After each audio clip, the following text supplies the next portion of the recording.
Yes, Kenya. Tamu sana, yes, tamu sana.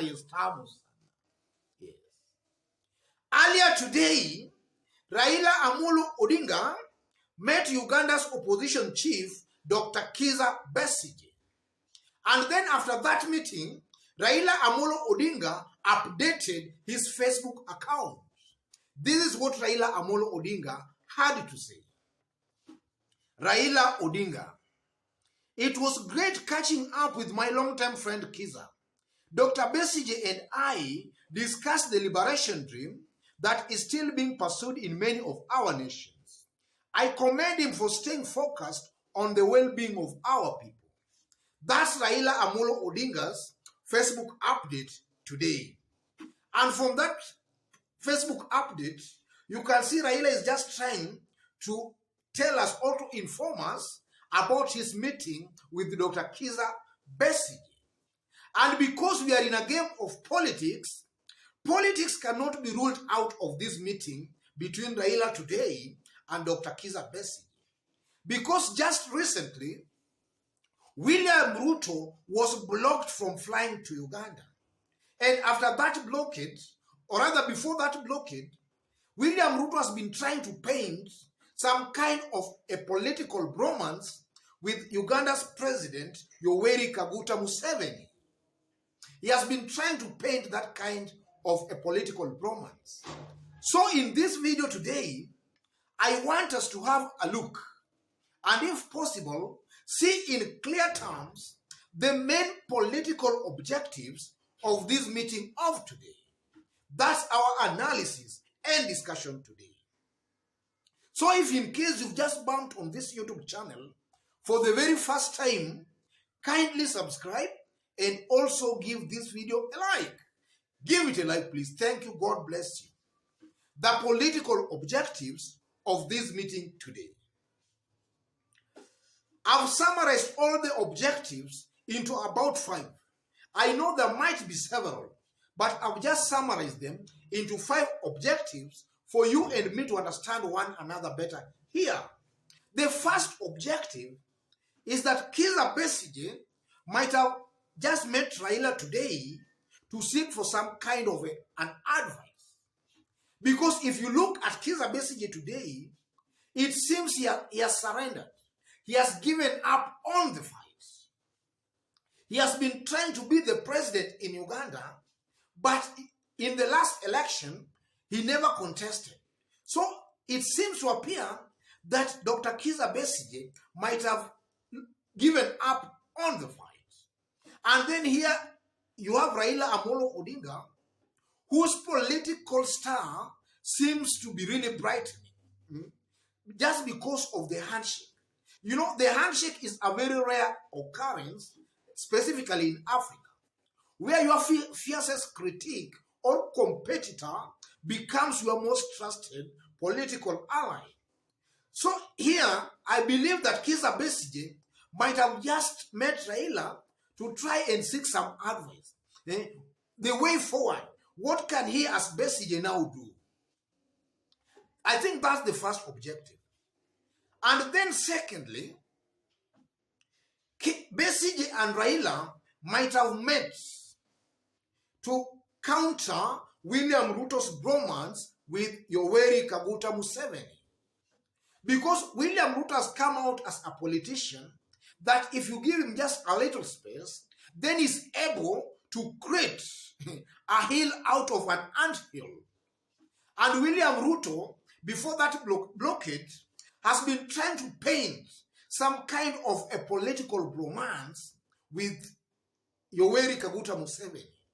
So William Ruto, in one way or the other, was just trying to tell Kenyans and maybe the international community that he can work with our neighbors. So Raila met Kizza Besigye maybe to disapprove that, or rather to counter that, to also show that he's also able to work with Uganda, our neighbors. And then thirdly, ladies and gentlemen, I think also Raila and Kizza Besigye met today to send a warning shot to Museveni. A warning shot.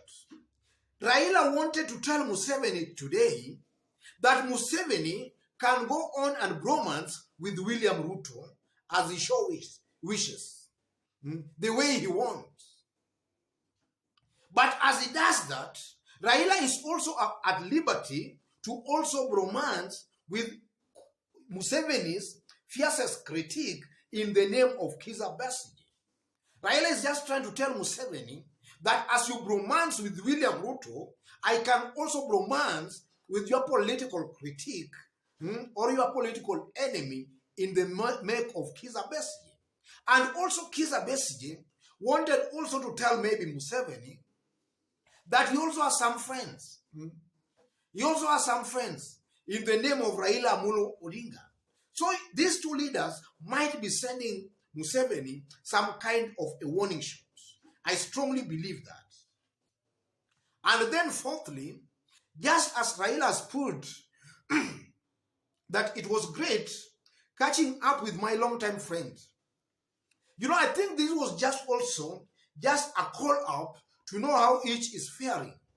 Being long-term friends, sometimes you can just visit a friend and know how your friend is faring. So it's also possible they just met, maybe to have some little stories on how they are faring on health-wise or even family-wise. That's also a possibility. And then finally, ladies and gentlemen, you know, from that post from Raila's own admission, he's saying that Dr. Besigye and I discussed the liberation dream that is still being pursued in many of our nations. So it's also possible that they might have genuinely discussed about the liberation dream. Because Dr. Besigye has really been trying to fight for the democratic space in Uganda.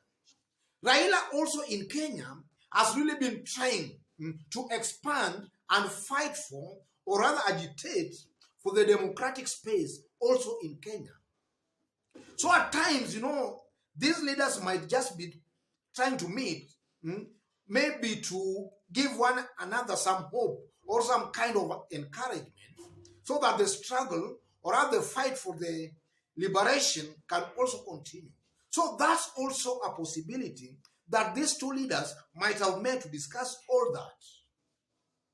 And then now with 2022 politics fast approaching, ladies and gentlemen, I'm seeing a situation where most likely, assuming maybe Kaguta Museveni will side with William Ruto, we are also most likely to see Dr. Kizza Besigye and maybe some other leaders, the likes of Bobby Wine, the opposition chief there, also siding with the side of Raila Amolo Odinga.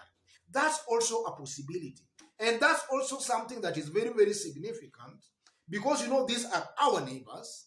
And also, you know, as William Ruto wants to prove that he can work with Uganda, Raila is also charged with the responsibility to also tell Kenyans that he can also work with Uganda.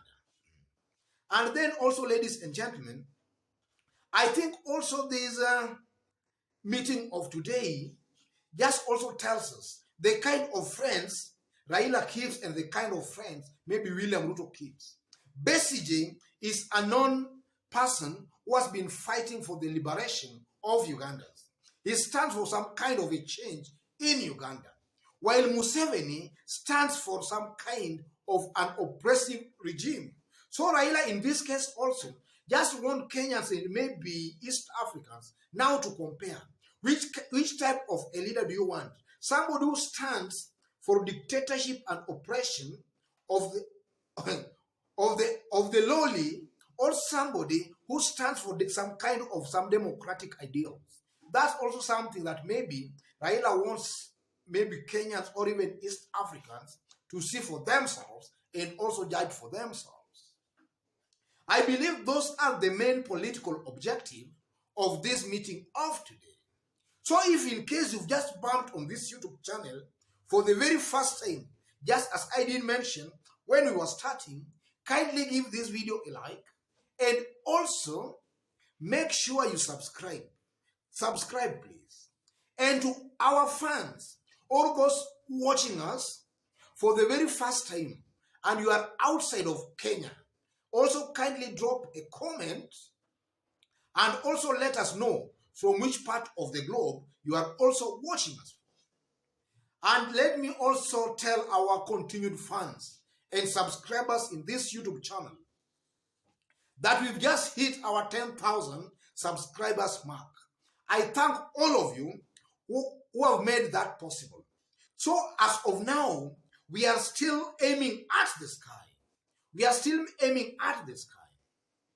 We have first of all we have managed to overcome our first milestone of 10,000 subscribers. We are now looking at 20,000 subscribers. So if in case you are watching us but you have not yet subscribed, kindly make sure you subscribe and also give this video a like. Otherwise, God bless you. God bless Kenya. Tamu sana, yes, tamu sana.